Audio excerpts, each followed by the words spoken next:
ऐसी ही महान शख्सियत के उस अनकहे बलिदान की कहानी जानेंगे जिसके बारे में ज्यादा बात नहीं होती। तो चलिए इस कहानी में जरा और गहराई से उतरते हैं। ये एक ऐसी कहानी है जो है तो जानी पहचानी, लेकिन अपने अंदर एक बहुत बड़ा अनसुना रहस्य छिपाए हुए है। अच्छा, एक सवाल। अगर कोई पूछे कि रामायण में सबसे बड़ा त्याग किसने किया, तो जाहिर है कई नाम दिमाग में आते हैं, है ना?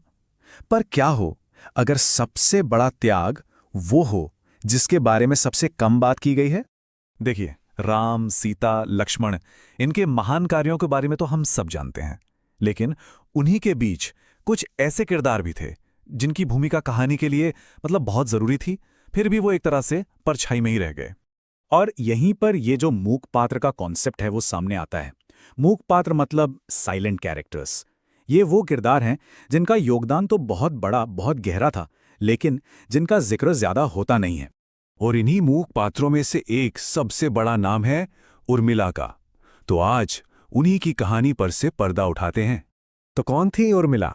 वो जनकपुर के राजा जनक और रानी सुनैना की बेटी थी, सीता जी की छोटी बहन और भगवान राम के छोटे भाई लक्ष्मण की पत्नी। बाद में उनके 2 पुत्र भी हुए, अंगद और चंद्रकेतु। तो अब चलते हैं कहानी के उस सबसे जरूरी मोड़ पर, जहां से उर्मिला के उस असाधारण बलिदान की नींव पड़ी। जरा सोचकर देखिए उस सीन को। 14 साल के वनवास की वो पहली रात है। राम और सीता अपनी कुटिया में आराम कर रहे हैं और लक्ष्मण बाहर पहरा दे रहे हैं। तो हुआ ये कि लक्ष्मण ने प्रण ले लिया कि वो पूरे 14 साल जाग कर ही राम और सीता की रक्षा करेंगे। अब ये सुनकर निद्रा देवी यानी नींद की देवी उनके सामने प्रकट हुईं। लक्ष्मण ने उनसे वरदान मांगा कि मुझे नींद से मुक्त कर दीजिए। निद्रा देवी मान तो गईं, पर एक शर्त रख दी कि भाई तुम्हारे हिस्से की नींद किसी और को तो लेनी पड़ेगी। तब लक्ष्मण ने अनुरोध किया कि ये भार उनकी पत्नी उर्मिला उठा लें। और बस यहीं से उर्मिला के उस महान त्याग की शुरुआत हुई, जिसका सच में कोई मुकाबला नहीं है। 14 साल, ये कोई छोटा मोटा समय नहीं है, है ना? जरा सोचिए, ये एक पत्नी का अपने पति के कर्तव्य को पूरा करने के लिए किया गया एक बिल्कुल खामोश समर्पण था। मतलब ये कि उर्मिला पूरे 14 साल लगातार सोती रहीं ताकि लक्ष्मण जागकर अपना कर्तव्य निभा सकें।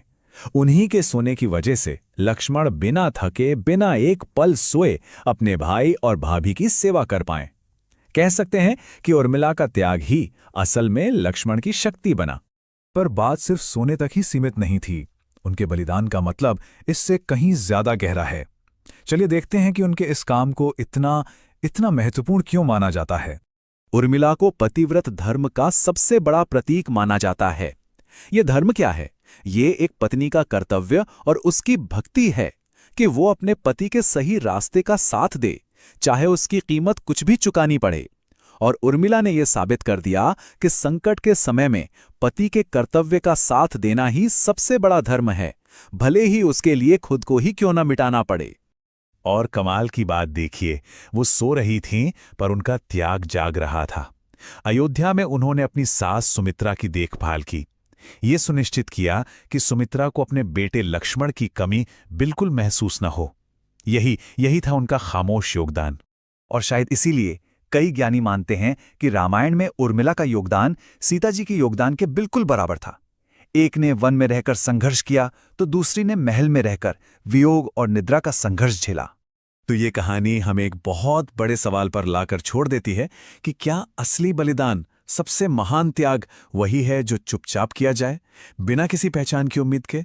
उर्मिला की कहानी हमें इसी पर सोच